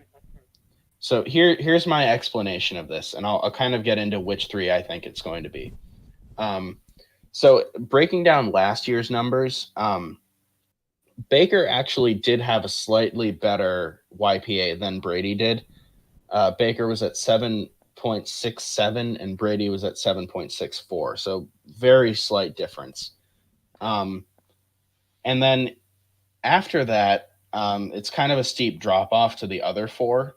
So the next one, and this surprised me that Jackson was this high, but Lamar Jackson was actually the next one of those five Really? at 7.06. That's weird. And then it's Darnold at 6.92, Allen at 6.48, and Rosen at 5.8. So pretty steep drop off after Mayfield and Brady in that list. So my prediction, I guess, basically is that, and I'm kind of assuming Tom Brady is going to stay around where he was. His yards per attempt has actually dropped a little bit the last couple years. But I believe when I looked at the numbers, 2016 was that the year? One of the more recent years, one of their more recent Super Bowl years, was actually his highest yards per attempt for his career. And then it's gone down slightly since then. So I'm assuming it's going to stay around where it is. It might drop off a little. And I'm also assuming, of course, that Baker Mayfield is going to stay good, and he'll probably go up now that he has Odell Beckham in his offense. And then basically my prediction is that Sam Darnold is going to be significantly better because that offense is just going to be significantly better. And I feel like the main thing that kills yards per attempt is if you have a lot of incompletions. And I feel like for Darnold, now with Le'Veon Bell in the offense, I think they're going to find a way to utilize him in the passing game. And a lot of the screen passes are going to help. I agree. Yeah, it'll help. Like it's not going to completely neutralize incompletions, but a screen pass that gets you 4 or 5 yards is a lot better than an incomplete pass. I think that the screen passes would average around actually like close to 10 to 15 yards, honestly. Well, because I mean that it depends. We'll see what happens. But basically my theory is that having Bell in that offense is just going to open up a lot of better passes for Darnold, not just to Bell, but it's going to open up stuff for other receivers too, because defenses have to pay attention to Bell. So Darnold would be my first pick to surpass Brady. And then the other pick, I would think it would actually be Josh Allen. He'd be my next pick to do that. Now, the knock on him has always been that he's super raw and his accuracy needs a lot of work. And obviously accuracy is inaccuracy is going to lead to a lot of incompletions, and that's what's going to cause yards per attempt to drop. So my theory is that he's just going to make a big leap in year 2. And honestly, I don't have a ton of basis for this. I know that from the couple of games where I saw Josh Allen uh, last season, I watched him play against the Packers, and he was awful in that game. But Yeah. but a couple of games I saw from him last season, he just looked really fun, and I would love to see him take a leap and be an exciting player this year. Um, Even though in our predictions we have the Bills being pretty bad. Um, so I think Allen could definitely make that leap. And I also think Lamar Jackson and Josh Rosen have a shot to do it as well. I think Jackson, I think they're going to work a lot with him on his passing. I think he's just going to be a better passer overall. And that might not translate into yards per attempt. But the nice thing about this stat is that it's an average. So regardless of how much the Ravens run the ball, it's still an average stat. So like it's still comparable. You know Yeah, what if I he mean? only throws one pass and it's completion, you're technically correct. Right, yeah. If he throws one pass all season and it's complete. Um so so Jackson I think has a shot to do it too. And then Rosen, honestly, who knows? I mean, I'm willing to kind of just throw away last year in terms of analyzing him because he was just in a terrible, terrible situation, a horrible team, a horrible coaching staff. I'm worried Um, that's just going to impact him for his whole career. It's either going to humble him and he's going to blossom from it, or it's just going to be bad. yeah, and honestly, I have no idea which way that's going to go. I could see either one of those scenarios He's playing such out. an enigma. Yeah, he really is. So I could see him having a good year. Is it likely? No, probably not. But I feel like he'll definitely improve the 5.8 yards per attempt if he gets some playing time, um, which may not happen because it looks like Ryan Fitzpatrick is going to still be the week 1 starter in Miami. Really? It looks that way right now, anyway. Are you serious? Yeah, I'm serious. That's not opinion. That's an actual statement from the Dolphins. So yeah. Weird. Anyway, I think Anyway, it's yeah. time So that's for, that's my first prediction. What are your thoughts on it though before we move on? It's a bold strategy, Cotton. I have some. I think in a future claim, maybe next week when I do a little more research on this guy, I will tell you what I think about Josh Allen. Okay. But I think Sam Darnold and Baker Mayfield can do it. Which one? Which Josh Allen? Certainly. All right. So let's move on to your first one. What do you got? My first one. All right. So, Seahawks, right? The Legion of Boom is dead, right? Right. Right. That's But the it's not team, just dead. Seahawks. It's their defense gone. They're gonna have bottom 7, so like 25 and below, right? Defenses in the league Wow. next year. They are gonna be terrible on defense. Their coaching staff won't know what to do. It will be the first year where they really don't have any impact players on that side of the ball, and Russell Wilson will be alone for the first time. Wow. Yeah. That's surprising. Now think about this. They've been losing players no matter forever, and last year they were terrible. Like I actually they weren't terrible. They were bad on defense. They were actually okay. They were better than a lot of people expected last year. They weren't good. But they were still definitely not like Legion of Boom level. They were average. They were an average team, and I think they're just going to get worse from here. See, that's interesting. I actually had thought about the Seahawks, and I was even considering making basically the opposite prediction. Where they're just going to come back and coaching's going to... Their defense was actually going to rebound and be good. And I didn't, ultimately, because I feel like they're just playing they're Yeah, playing the Rams and 49ers they're twice. playing a very, very tough division, and I So think like that I could certainly see this happening. I could definitely see their defense just falling off and being terrible. So, but it is bold to say that they'll be bottom 7. And bottom 7 this is total defense. total defense. Wow. What do you All think? right, that is certainly bold. I like it. Oh yeah. Um, If it works out for me, oh my god. yeah. And that's not my best one for today. I have 2 really good ones. Next one's gonna be great. Okay, give me a second to just type here. Cool. I'm glad you like it, and you're not just like, yeah, you're just an idiot. Because I thought that like had some basis through it. Yeah, it is interesting, certainly. I like how you spell Seahawks, Seea. I did. I spelled that wrong. Good catch. Ah, there I am. And I deleted 2 letters. There we go. Seahawks. Now it's spelled right. There you go. Okay. So my next prediction then. This one is more honestly, this is more of just a gut thing. Redskins. The numbers do not really back this one up.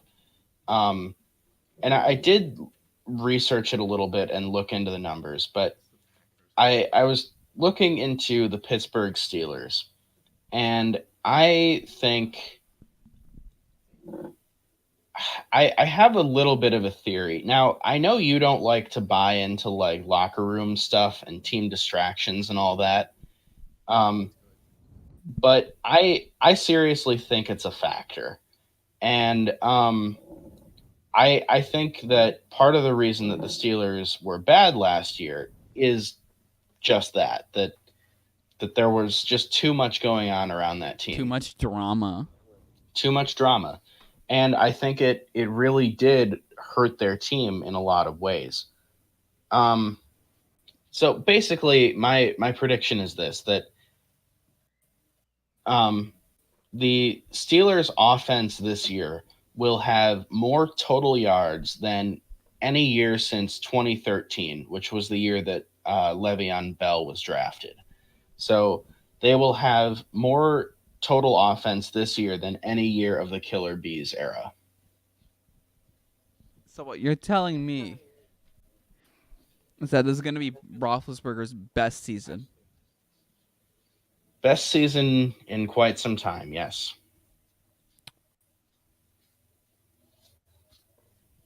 And here's sort of my reasoning. For that? Well, here's sort of my reasoning for this is that I trust Mike Tomlin. I think he can coach. So do the Steelers. I also trust Ben Roethlisberger. I think that although he has a tremendous ego, I think he has something else that's tremendous, you know. Yes. Anyway, in spite of that, I still think he's a good quarterback, and I think that he can make the players around him better. He can elevate. So my reasoning is basically that if you take away the ego competition in the building, the Antonio Brown and Le'Veon Bell factor, I feel like that will make Ben Roethlisberger sort of more the unquestioned leader of that offense, and I feel like he'll be better. And I think that they'll also, it doesn't hurt that Juju is just a beast. I mean, that guy is crazy. He's crazy good. Also, their running game didn't really fall off with James Conner in the backfield last year, so that's another thing to consider. And if you look at the numbers also, 2014 was actually their best year in terms of total offense in the Killer Bees era. But the second best year, you want to take a guess? Last year. Yes, last year was actually the second highest total. And they missed their highest total by about 120 yards. 122 yards they were off by. So I feel like this could actually happen, and I don't have like any I like mean, they were great on offense last year. No one denies that. they actually were, yeah, and I don't have like They were any just look at their defense and look at how they close games out, though. yeah. So I don't I have a think this is gonna be scientific fun. reason for like why they'll be particularly better this year. This is just a gut feeling that you get rid of the big personalities, suddenly your offense is just dominant. I believe so. What you're gonna tell me is that they're gonna miss the playoffs and Ben Roethlisberger's best offensive year Yes. since Hines Ward. Yeah, I also think that their defense is bad. Their defense is. Yeah, we can get to that. We can do that with a different pulpit. Let's not. I mean, they're just really quick though. Their defense was pretty bad last year. Pretty much ever since they lost Ryan Shazier, their defense has just not been the same. And I feel like it's still going to be bad. So yes, I could see them just losing a lot of shootouts and missing the playoffs. Fair enough. I think that's a good claim. I would say that they're just one of those teams that have potential to get. I wouldn't say potential, but I think they will like actually get a lot of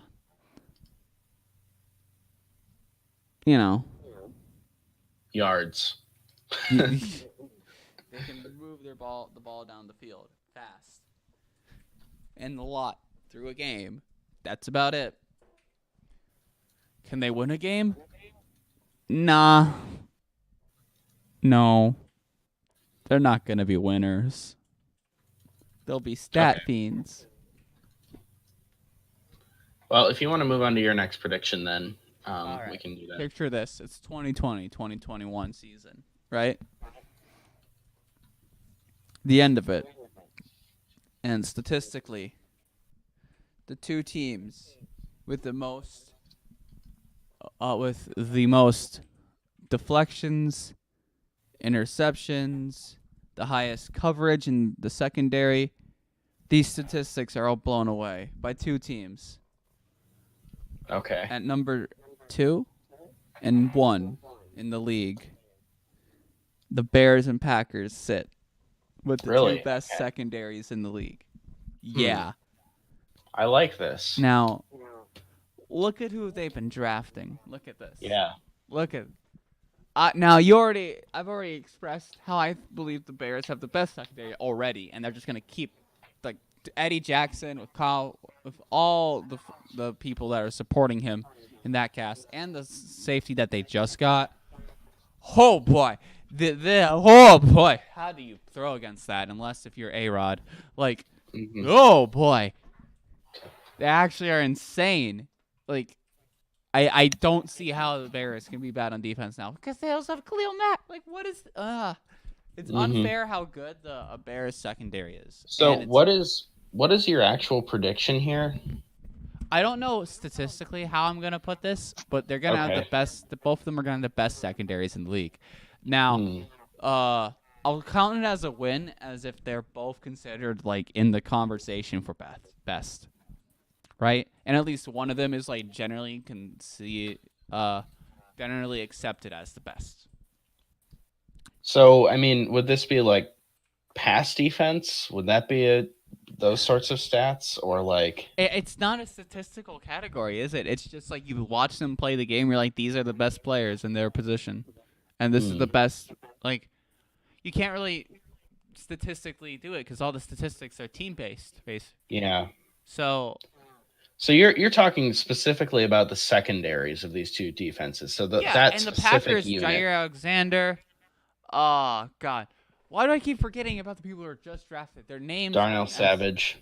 Dude, that safety with Jair, with everyone that they've been getting. The Packers secondary looks sick. Like, both of these teams, I think are going to be the best in the league in those categories. Okay. So, I'm wondering if I can maybe split this one into two predictions as well to make this even. I mean, okay. Give me a cutoff, like top two secondaries in the league will be the Bears and Packers, or would you say they're both in the top 5, or what? Let's do okay. Top 5 because like saying that they're both like okay. Ah man, I'll do top 2. No, fuck it. No, they're both the best. They're both the best. Okay. No one else can compare. So I don't know how we'll measure this to determine if you're correct, but we'll just say Bears will have a top 2 secondary. And then right below that, Packers will have a top 2 secondary. Okay. Perfect. So I don't know how we'll measure it. We'll figure it out. But that's good. I honestly though, that's seriously both of those secondaries do look really great. I would not be surprised if they're 2 of the best in the league. If not, they both of them are the best. Like imagine they both play against each other and it's just a defensive slugfest with like 8 interceptions in the game. Yeah, the thing is Rodgers doesn't throw that many interceptions. I know, but like imagine like the Bears were just that good at defense that even Rodgers what would couldn't actually happen? What would actually happen though is it would be like a defensive slugfest in which the Bears defense, their method of getting off the field is sack Rodgers 3 plays in a row and then the Packers punt. Like or allow him to throw the ball away because he does throw the ball away. Yeah, but it'd be more like coverage sacks for the most part. He never goes for checkdowns. Rodgers doesn't like checkdowns. I feel like he'll get better about that with Matt LaFleur's offense. I hope at least. He's in his 30s. I don't know if he's getting any better. Yeah. Tom Brady's getting better and he's in his 40s. He's not getting better. He's getting better. No, he's not getting better. Wait, Tom Brady hasn't been better? You're right. He hasn't gotten better, but actually 2 years ago in 2016, that was the year I was referring to before. That was like his statistically best season since fucking stats, dude. Okay. It was actually in some areas it was actually better than his dominant 2007 season where they went 18-1. So yeah, in a league that had better defenses. Anyway, so moving on, I guess, to my last prediction. This one, could you do me a favor and pull up the spreadsheet with the Bengals, please, so we can take a. So you want me to put it for the stream? Yeah, put up the sheet with the Bengals so we can see their schedule. This is just, I don't know why I decided to make this prediction. Like I thought of it and I was like, ooh, that's good. And then I looked at the schedule and I was like, ooh, maybe not. 4-12. 4-12 is what we have them doing. My prediction is that at least 3 quarterbacks will make at least one start for the Bengals this season. So they're gonna start at least 3 quarterbacks is my prediction. Now, what sucks about this is I'm almost banking on injuries with this, which I don't like to do. Well, Andy Dalton's isn't really the benchable type of quarterback. I think he is though. I think with a new head coach and that offense, if they start playing really badly, I think that they'll bench Dalton and try to see what they have behind him, which, to be fair, is not much at all. Let me just pull it up. Yeah, they have Jeff Driscoll, who made a start or 2 last year, and Ryan Finley, and some guy named Jacob Dolgala. Isn't Ryan Finley a rookie? I think he is. Yeah. Yeah, Ryan Finley's a rookie. Yeah, he might get a shot. That'll be fine. Apparently, he's struggling in Bengals OTAs also, according to this headline. What's OTAs? Organized team activities. Oh. It's essentially pre-training camp. So yeah, my feeling is, so looking at the Bengals schedule, if they start 0-4 like we're predicting, my thought is they might then pull Dalton at that point. Like, Yeah. but the problem is that their week 4 game against the Steelers is on Monday night. So they probably wouldn't pull a quarterback after a Monday night start because it's a short week. And teams typically will try to wait for a bye week. Depends on how bad. It depends on how bad the loss is. It depends on how bad. So if they get blown out of the water, like if it's actually like a 42 to like 7 So loss, he's benched. My other thought is maybe it could happen a week earlier, where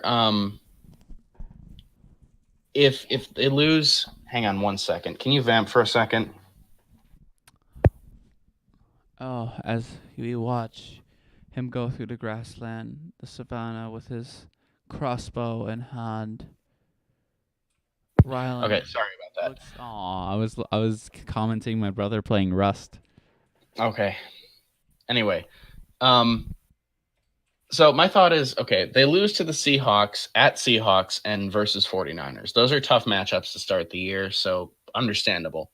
Then they go to Buffalo week 3, and if they play a game and they just get completely destroyed by the Bills in week 3, like they just get dismantled by the Bills, their offense looks horrible, and they're 0-3. I feel like at that point, going into a long week, that's where you might bench Dalton. And you might try out your rookie, and then you're predicting the rookie's bad.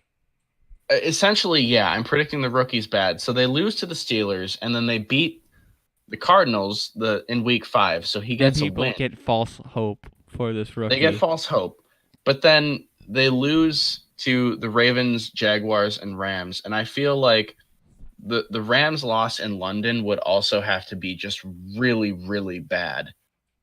Like, I mean, just like 4 interceptions, like Nathan Peterman bad. Yeah, like, halftime benched bad. You remember the Nathan Peterman game, right? Oh, the best. You mean the best player of the 2017-2018 season? Yeah. By the way, fun fact about that game. That was I was facing the Chargers defense in fantasy that week. Oh man, I was so pissed. Did you win? I did still win, but just barely. Only because Tyrod came in the second half of that game and did just enough to lower the defensive stats for my opponent. But I was watching like 6 interceptions. What is this? I was watching that game live, and it was just so bad. Oh man. But anyway, so I feel like that start against the Rams would have to be like Peterman bad for either like Jeff Driscoll or Ryan Finley, whoever's starting at that point, for that guy to get benched. Because then they go into the bye after the London game, and then they come back. And I feel like if they're starting a new guy and he pulls off wins against the Ravens and Raiders, I feel like he just keeps the starting job the rest of the season no matter what. Yeah. And then I feel like, yeah, they lose to the Steelers again, but they're still kind of hot, so that's how they beat the Jets. They're still kind of that hot team that nobody's really figured out yet. And then they go on a losing streak to end the year. But that's my prediction, that at least 3 quarterbacks will make a start for the Bengals this year. That's also a really weird fucking loss that we have for the Jets. Why did they lose against the I don't know. And it's funny too that we didn't consider just like we could have just given the Jets that win, and then we wouldn't have had to calculate the tie breaks with the Jets and Chargers. So that's interesting that we decided to go that route. I don't know why we did that. That sounds like a thing we'd do, though. It's not as crazy as Lions Chiefs. Nothing will beat that. Nothing will beat that. So that's my final prediction, is that I want a shirt with the Lions beating the Chiefs on it. and I want to Dude, wear it as they're beating the Chiefs. if it actually happens, like I if it ends up being like a game-winning field goal or something like that, I'll take a screenshot of the kick going in and make that into a shirt. Like absolutely. And no one will understand how much it means Yeah, to us. everyone will like I'll wear that shirt and people will be like, "Why is there a picture of a field goal at Ford Field?" Like what's going on here? And it'll be our little thing, but god damn. Yeah. Anyway. So yeah, at least 3 quarterbacks will start for the Bengals. Is that so you don't have anything else, right? That's your last one too. Yeah, that's my last one. Oh my. Okay. I can see it. I really can see it though.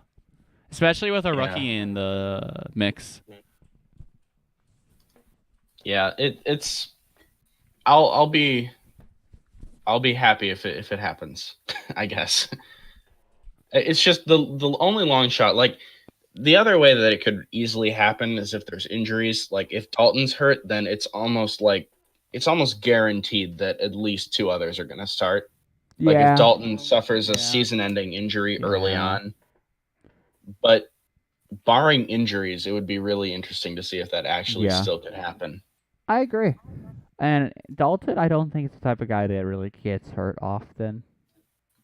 I say this Well, yeah, but like he got hurt last season. His one really good year, he missed the end of it with an injury. And then we got that AJ McCarron start in the playoffs against the Steelers. The legendary game with Vontez Burfict running into the tunnel with the ball. Do you remember that game? You mean the one where Vontez Burfict knocks out Antonio Brown? Yep, same game. Oh man, that's like what an idiot. Now they're on the same team. That still blows me away. They're on the same team now. Yeah, I know, that's crazy. After one of the like most BM moves. You know what BM means, right?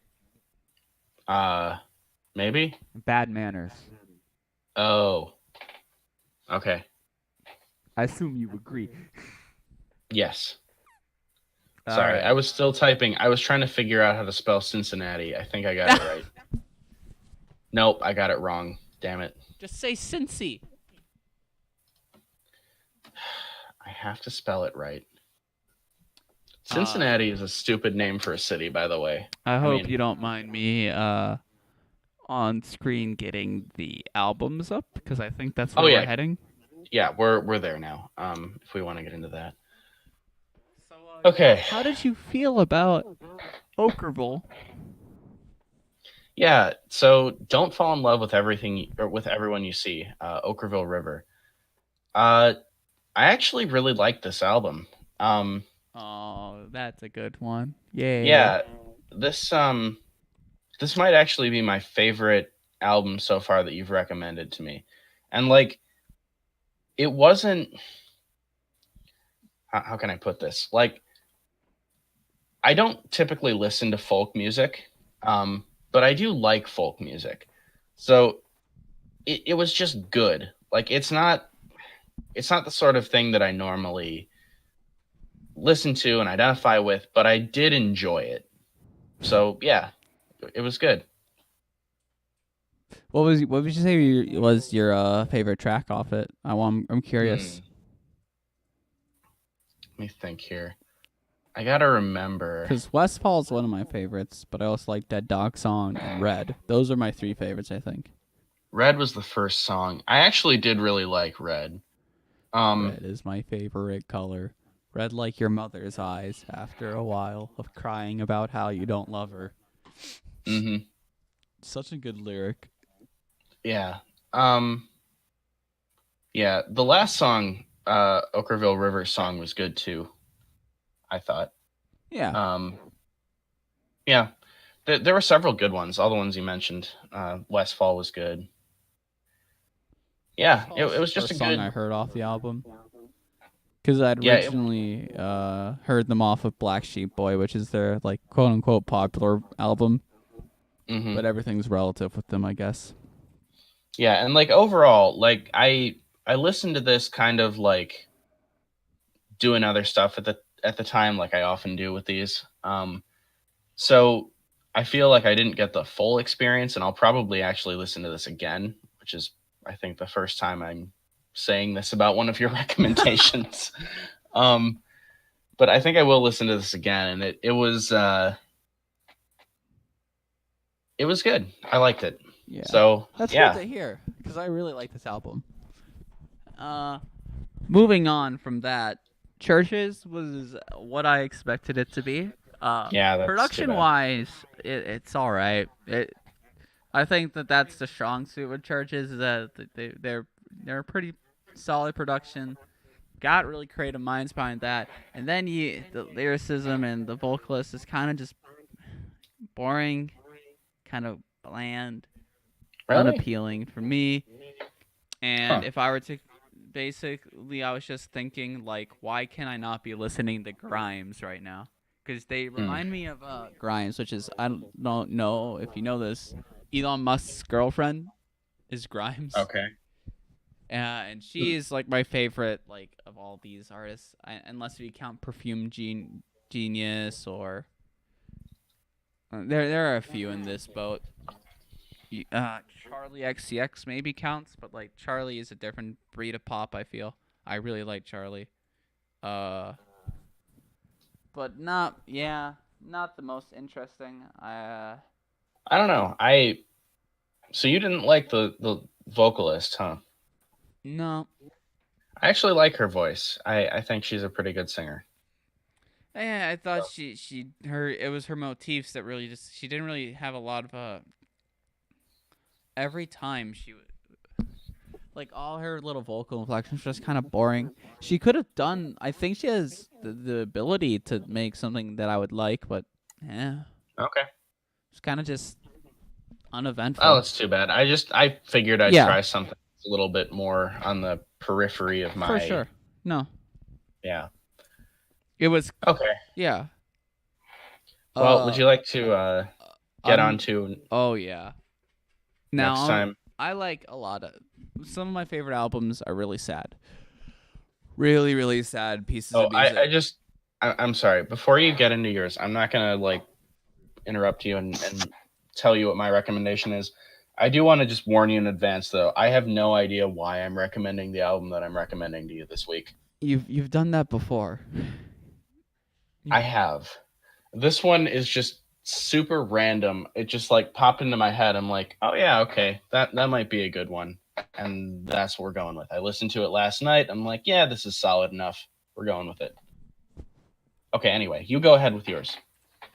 So some of my favorite music in the world is some of the saddest and most like emotionally draining pieces that Yeah, you now can back really to a think of. much more serious note. Yes, okay. That is just who I've always liked and type of artist that I've always been drawn to. So Yeah, and I'm today, thinking I'm thinking specifically of La Dispute when you say that. That ah, that was that particular album that you had me listen to. Definitely, I can see what you're talking about. uh, and with this, I'm going to recommend an album about a 2-year-old cancer patient who inevitably succumbs. It's called Hospice by the Antlers. And Okay.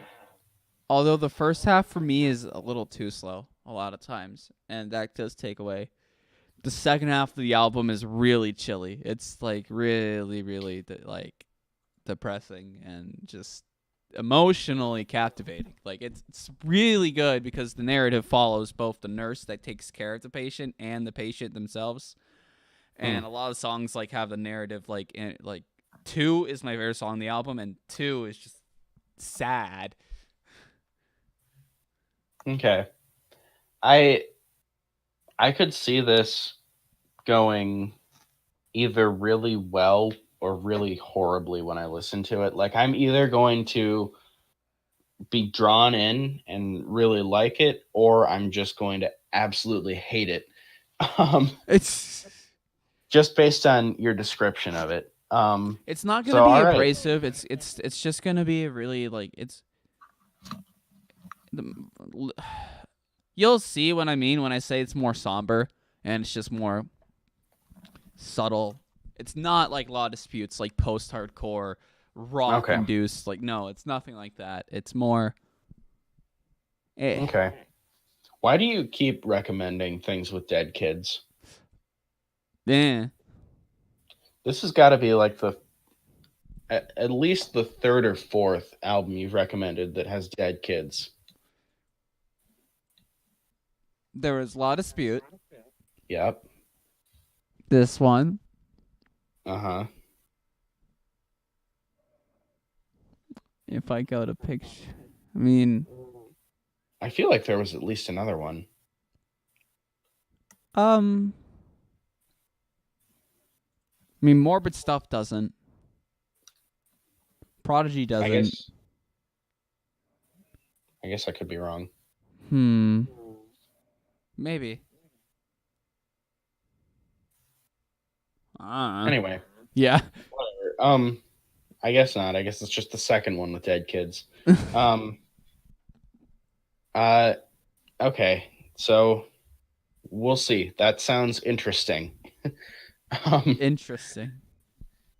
I don't know. I don't know what to think about it, but obviously I haven't listened to it yet, so I wouldn't. All right. So my album that I'm going to recommend,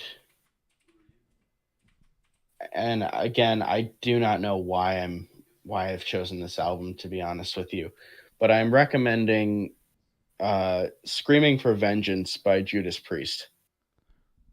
Oh. Yep, and that's it for our podcast this week, everybody. No. What? Wait. Anyway, have you listened to this album before? Which one?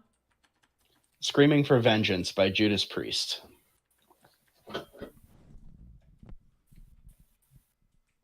I think this one's probably gonna be one I like because, like, I've listened to Judas Priest before. I don't think I've listened to a full album by them in a long time. Okay. Because I know Firepower, the latest album, was actually like surprisingly well done.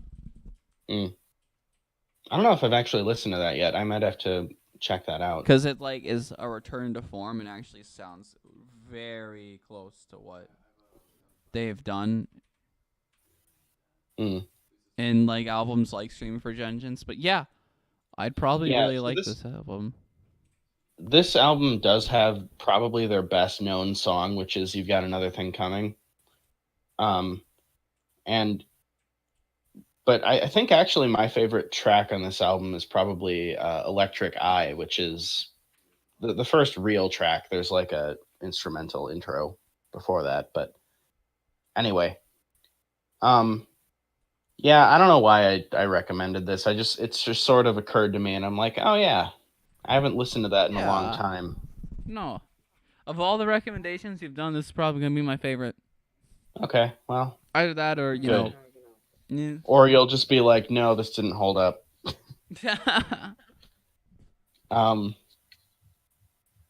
Anyway, so yeah, that's that. Do you have anything else you want to say about anything? No,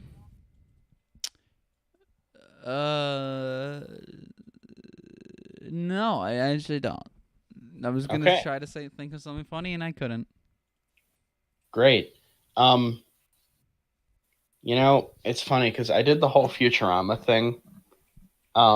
Yeah. You did. And honestly, you know, with the way that this podcast has been going, right?